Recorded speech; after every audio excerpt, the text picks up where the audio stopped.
Okay, good morning. I am making a peach loaf today for my baking. We have company coming over tonight. I'm also making my lasagna today. So first thing we're going to do is just talk about the scale. And so we turn it on, let it come to 0. We're going to pick the units that we want. I'm going to go in ounces. I'm going to put my bowl on. I'm going to show my sugar as an example. So currently it tells me how heavy my bowl is. So I'm going to tare that, which means simply pressing the power button once, and that clears it back to 0. So it's like the bowl's not there. Therefore, when I put my sugar in, it's going to give me my 6 ounces, 3/4 of a cup of sugar that I need for my recipe. Okay, so that's perfect.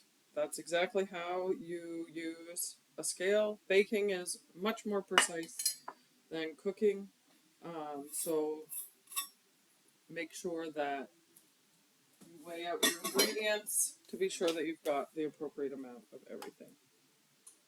Okay, next we're going to mise en place, just to be sure I have everything. Okay, so I'm just going to pull up my recipe here.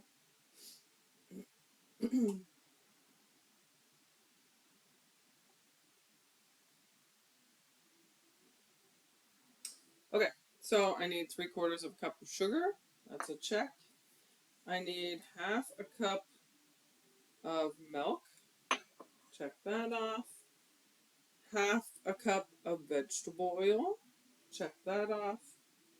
I need, 1 egg. This is why we mise en place. I forgot to take it out. 1 egg.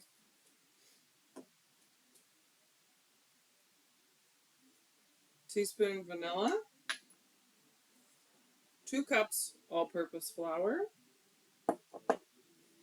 And in this bowl, I have 2 teaspoons of baking powder and my salt, because I read ahead my recipe through and they're going together into the flour, so I put them in the same bowl. And last but not least, 2 cups of peaches. It called for canned or fresh, so I had fresh peaches to use.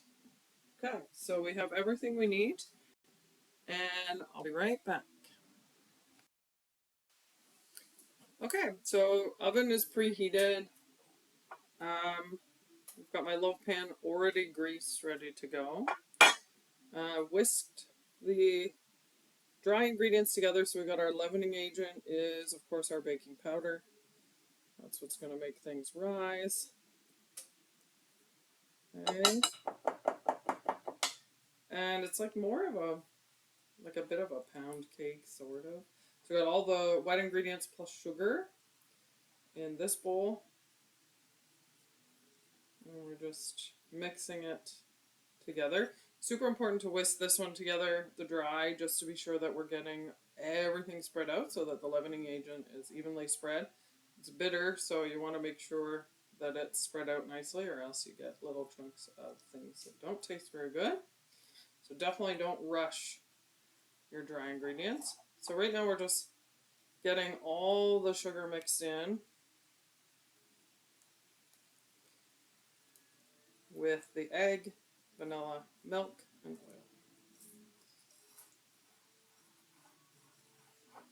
And just a good amount of mixing going on here.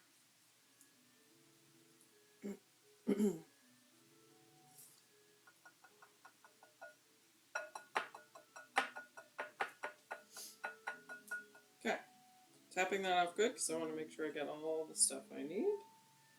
Now I'm going to use my spatula.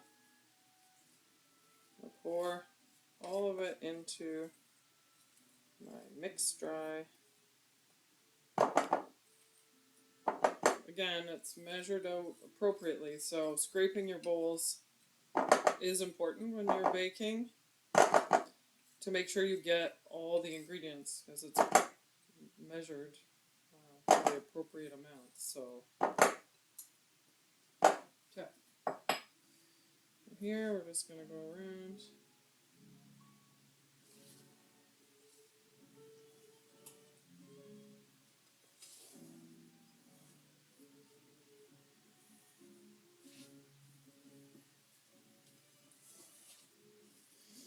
It's more like a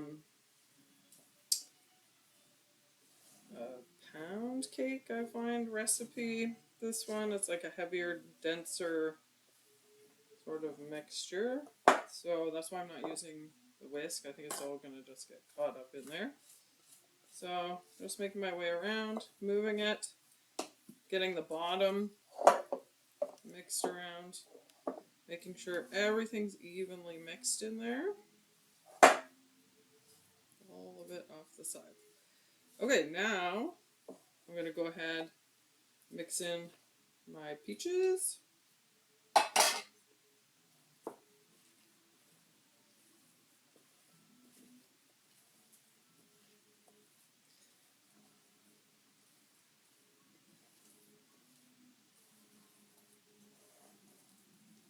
Okay, and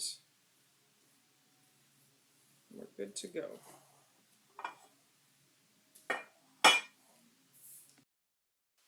Okay, so this recipe calls also for a crumble, so I did that. Just brown sugar, I forgot to video, brown sugar, butter, and a little bit of flour mixed together. And I just spread it on top. And now it's ready to go into the oven. I always tell my students to say hot oven when they're opening up. Let everyone know. There. Alexa, set a timer for 45 minutes. So my recipe calls for 50 minutes, but I know my oven runs hot, so I'm going to check it at 45. And I'll be back with the final result.